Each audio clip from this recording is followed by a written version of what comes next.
Hello, friends. This is Dave Hurwitz, executive editor at ClassicsToday.com, here with Ana-Marija Markovina playing Fanny Mendelssohn. Now, Markovina, as you may know, has done the complete keyboard works of C.P.E. Bach, fabulously, the complete works of Felix Mendelssohn, fabulously, and now she's undertaking the complete keyboard works of Fanny Mendelssohn, which is terra incognita for most of us. There are collections of Fanny Mendelssohn's music, some of them very, very good. So it's not like she has been completely ignored. But this comprehensive edition is going to be something else entirely, I suspect, in terms of its completeness and also perhaps its feel for the music. Because, you know, Markovina wrote an exceptionally sympathetic booklet note for this series, explaining exactly how she feels about Fanny and who she was. And it's a very, very interesting story, a very interesting empathy between artist and composer, which would mean nothing, of course, if the performances weren't as good as they are. I don't go by the booklet, but because they're all going to say that they love it and it's terrific, and I know everything to know, and you know what I mean. But she plays it really, really well. The interesting thing about Fanny Mendelssohn, and Markovina points this out, is that she had something that her brother did not, which was time. Because she was forbidden, basically, from having a career, from publishing her work, from doing anything, because she was a high-class, member of society, not a grubby bohemian artist, she had to do everything essentially in private. And perform only for those in her family who, had an interest in what she was doing. She was very fortunate in that her husband, Wilhelm Hänssler, was totally supportive of her creative work. In fact, he published some of her music after her death, and she was supportive of him. He was a painter. He was a painter of the Prussian court, I believe, actually. So they were an artistic couple who privately gave each other a great deal of support and encouragement. So she never was told not to compose. She was just told she couldn't do it publicly. The result is that she is kind of the Emily Dickinson of piano works. She really is. The pieces are personal, often very, very interesting, sometimes audacious, and well worth exploring. There's a lot of good music on these 4 CDs in this initial box, and there will be another one forthcoming at some point. But let's look at what we get.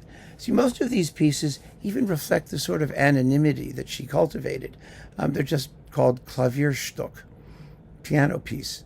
Well, that doesn't tell us anything, does it? She didn't give most of them titles, but we do have clues. The clues are, well, let's just see what some of the clues are. We've got etudes, which have some Übungsstück, which are etudes, wonderful virtuosity and interesting things happening with them.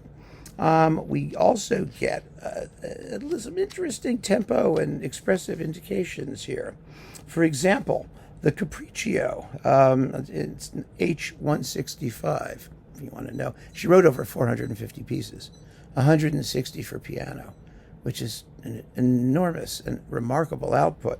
But one is called Humoristisch und etwas ironisch in F minor, or F sharp minor, fifth small, or F minor, whichever that is. That's awfully interesting, isn't it? She was really as talented as Felix was in many respects, and just as smart. So, there's a brain operating here. She wrote a very interesting sonata, or capriccio in F minor, which is fun. There's a cool toccata in C minor. And these are big works, over 8 minutes, over 6 minutes. They're not little hoogie-gidgies, little tiny snicklet things. There's a C minor sonata, which is a mature work. It's only about 12, 13 minutes long, but it's quite fine. Her major piano piece, at least in this set, is the Easter Sonata, the Oster Sonata, which shows how important her Lutheran religion and spirituality was. She was a heartfelt believer. And the Easter Sonata is a huge 4-minute work. It's over 25 minutes long. It's a major 4-movement thing, possibly her piano masterpiece in large forms anyway. We get, let's see, what else do we get here that's fun? There's some really cool stuff here. Oh dear, there's a group of Klavierstücke, age 314, 322, 330, and 332. These are big, bold, exciting works, especially the Allegro molto vivace ma con sentimento in E-flat major. Right? S-dur, I think. I'm getting them all wrong. Yeah, S-dur. That's E-flat major. And it's 8 minutes and 20 seconds long. There's a Notturno Napolitano, although I don't doubt she's been in Neapolitan. There are some songs without words. We know that she actually sort of worked with her brother Felix on the songs without words, and some of them may actually be hers, not his. They had a quiet artistic partnership, let's put it that way. When all is said and done, there is a lot of really enjoyable and interesting music to discover here. She is not a mere, pale imitation of Felix. She had her own artistic personality, her own freedom to explore things that interested her. And if you simply forget about her brother and take the music as it comes, you'll find that there is a genuine creative sensibility and a smart person, a very, very interesting private person, but the character is there, and Markovina reveals it to us very eloquently. So this is a beautiful set. If you're interested in off-the-beaten-path romantic piano music, then I recommend it very, very highly. Fanny Mendelssohn is definitely a composer worth getting to know, not because she's a woman, because she's interesting. So keep on listening, friends. Thanks for joining me. Take care.